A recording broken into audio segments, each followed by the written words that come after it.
श्रीभगवानुवाच कुत्स्त्वा कश्मलमिद विषमे समुपस्थितम् अनार्यजुष्टमस्वर्ग्यमकीर्तिकरमर्जुन. पुरुषोत्तम श्रीभगवान म्हणाले, हे अर्जुना, तुझ्यामध्ये अशा अशुद्ध गोष्टी कशा आल्या? ज्या मनुष्याला जीवनाच्या मूल्यांचे ज्ञान आहे त्याला या गोष्टी मुळीच शोभत नाहीत. या गोष्टी मनुष्याला उच्चतर लोकांत जाण्यात नाही, तर त्या त्याच्या दुष्कीर्तीला कारणीभूत होतात. तात्पर्य कृष्ण, म्हणजे पूर्ण पुरुषोत्तम भगवान. म्हणून संपूर्ण गीतेमध्ये श्रीकृष्णांचा उल्लेख भगवान असाच केला आहे. भगवान रूपाचा साक्षात्कार हा परमसत्याच्या साक्षात्कारामध्ये अंतिम साक्षात्कार आहे. परमसत्याचा साक्षात्कार 3 अवस्थांमध्ये होतो: निर्विशेष ब्रह्म, सर्वव्यापी आत्मा, परमात्मा किंवा सर्व जीवांच्या हृदयामध्ये स्थित परम सत्याचे स्वरूप आणि भगवान किंवा पुरुषोत्तम भगवान श्रीकृष्ण. श्रीमद्भागवतात 1.2.11 परम सत्याची संकल्पना याप्रमाणे विवेचित करण्यात आली आहे: संयोग चिन्ह वदन्ति तत्तत्त्वविदस्तत्त्व यज्ञान्मद्वयम् ब्रह्मेति परमात्मेति भगवानिति शब्द्यते. परम सत्याचे ज्ञान असणारे परम सत्याचा साक्षात्कार ज्ञानाच्या 3 अवस्थांमध्ये करतात आणि या सर्व एकच आहेत. परम सत्याच्या अशा अवस्थांना ब्रह्म, परमात्मा आणि भगवान असे म्हटले जाते. ही 3 दिव्य स्वरूपे सूर्याच्या उदाहरणावरून स्पष्ट करता येतात. सूर्यालाही विविध प्रकारची 3 स्वरूपे आहेत. उदाहरणार्थ, सूर्यप्रकाश, सूर्याचा पृष्ठभाग आणि प्रत्यक्ष सूर्यलोक. जो केवळ सूर्यप्रकाशाचे अध्ययन करतो तो प्राथमिक अवस्थेतील विद्यार्थी आहे.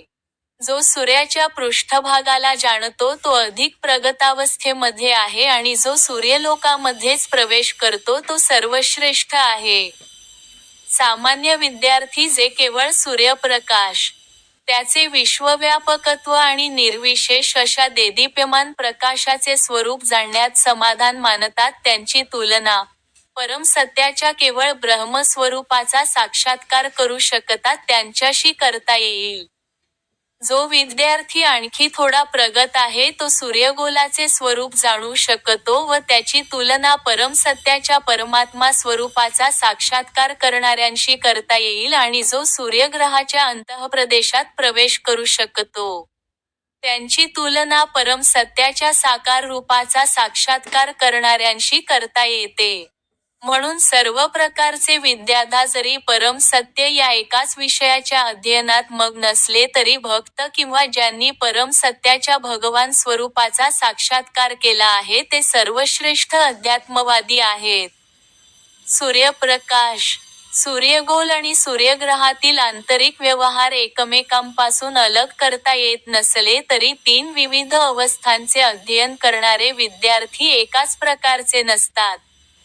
भगवान या संस्कृत शब्दाचे स्पष्टीकरण व्यासदेवांचे पिता महान आचार्य पराशर मुनी यांनी केले आहे. संपूर्ण ऐश्वर्य, संपूर्ण बल, संपूर्ण यश, संपूर्ण सौंदर्य, संपूर्ण ज्ञान आणि संपूर्ण वैराग्य यांनी युक्त अशा सर्वश्रेष्ठ व्यक्तित्वास भगवान असे म्हटले जाते. असे अनेक लोक आहेत जे अत्यंत श्रीमंत, अत्यंत बलवान, अत्यंत सुंदर, अत्यंत प्रसिद्ध, अत्यंत ज्ञानी आणि अत्यंत अनासक्त विरागी आहेत.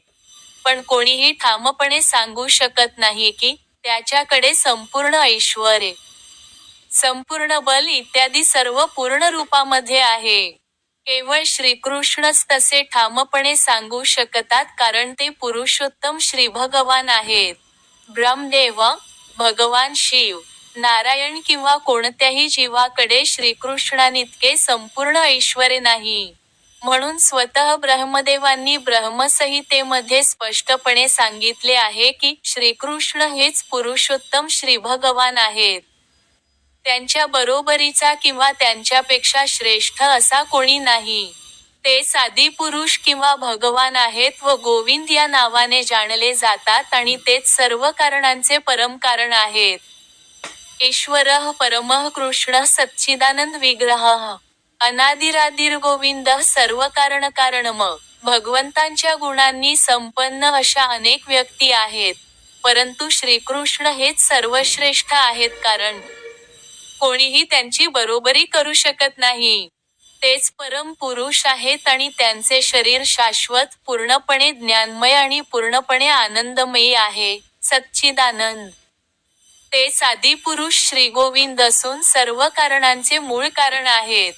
ब्रह्मसंहिता 5:1 श्रीमद्भागवतात सुद्धा पूर्ण पुरुषोत्तम भगवान यांच्या अनेक अवतारांची यादी आहे. पण श्रीकृष्णांचे आदिपुरुष श्रीभगवान असेच वर्णन करण्यात आले आहे व त्यांच्यापासूनच अनेकानेक अवतारांचा विस्तार होतो. एते चांशक्लाः पुंसः कृष्णस्तु भगवान स्वयम् इंद्रारिव्याकुल लोकं मृडयन्ति युगे युगे. या ठिकाणी भगवंतांच्या ज्या अवतारांची यादी देण्यात आली आहे ती म्हणजे भगवंतांची विस्तारित रूपे आहेत किंवा त्यांच्या विस्तारित रूपांची अंशरूपे आहेत. पण श्रीकृष्ण हे स्वतः पूर्ण पुरुषोत्तम भगवान आहेत. श्रीमद्भागवत 1:3-18 म्हणून परमात्म्याचे आणि निर्विशेष ब्रह्माचे उगमस्थान असणारे श्रीकृष्ण हेच पूर्ण पुरुषोत्तम भगवान, परम सत्य आहेत. पूर्ण पुरुषोत्तम भगवंतांच्या उपस्थितीत अर्जुनाला आपल्या नातलगांबद्दलचा शोक हा निश्चितच अशोभनीय आहे आणि म्हणून श्रीकृष्ण म्हणजेच कोठून या शब्दांत आपले आश्चर्य व्यक्त करतात. आर्य म्हणून जाणल्या जाणाऱ्या सुशिक्षित समाजातील व्यक्तींकडून अशा प्रकारचे दौर्बल्य कधीच अपेक्षित नव्हते. आध्यात्मिक ज्ञानावर आणि जीवनमूल्यांवर आधारित असणाऱ्या समाजातील व्यक्तींनाच आर्य हा शब्द लागू पडतो. जीवनाबद्दलच्या भौतिक संकल्पनेने पछाडलेल्या लोकांना जीवनाचे ध्येय हे परम सत्य, श्रीविष्णू किंवा श्रीभगवान यांची प्राप्ती आहे याचे ज्ञान नसते. ते भौतिक जगाच्या बाह्यातकारी रूपाद्वारे आकर्षिले गेल्यामुळे त्यांना मुक्ती म्हणजे काय, याचे ज्ञानच नसते. ज्या लोकांना भौतिक बंधनातून मुक्त कसे व्हावे याचे ज्ञान नसते त्यांना अनार्य म्हटले जाते. अर्जुन जरी क्षत्रिय असला तरी त्याने युद्ध करण्याचे नाकारल्यामुळे क्षत्रियांना नेमून दिलेल्या कर्तव्यांपासून तो च्युत होत होता. अशा प्रकारची भ्याडवृत्ती ही अनार्यांनाच शोभणारी होती. अशा रीतीने कर्तव्यभ्रष्ट होणे एखाद्याला आध्यात्मिक जीवनामध्ये प्रगती करण्यास सहाय्यक तर होतच नाही आणि या जगतामध्ये कीर्तिमान होण्याची संधीसुद्धा त्याला मिळत नाही. अर्जुनाची आपल्या नातलगांबद्दलची तथाकथित करुणा भगवान श्रीकृष्ण मान्य करीत नाहीत.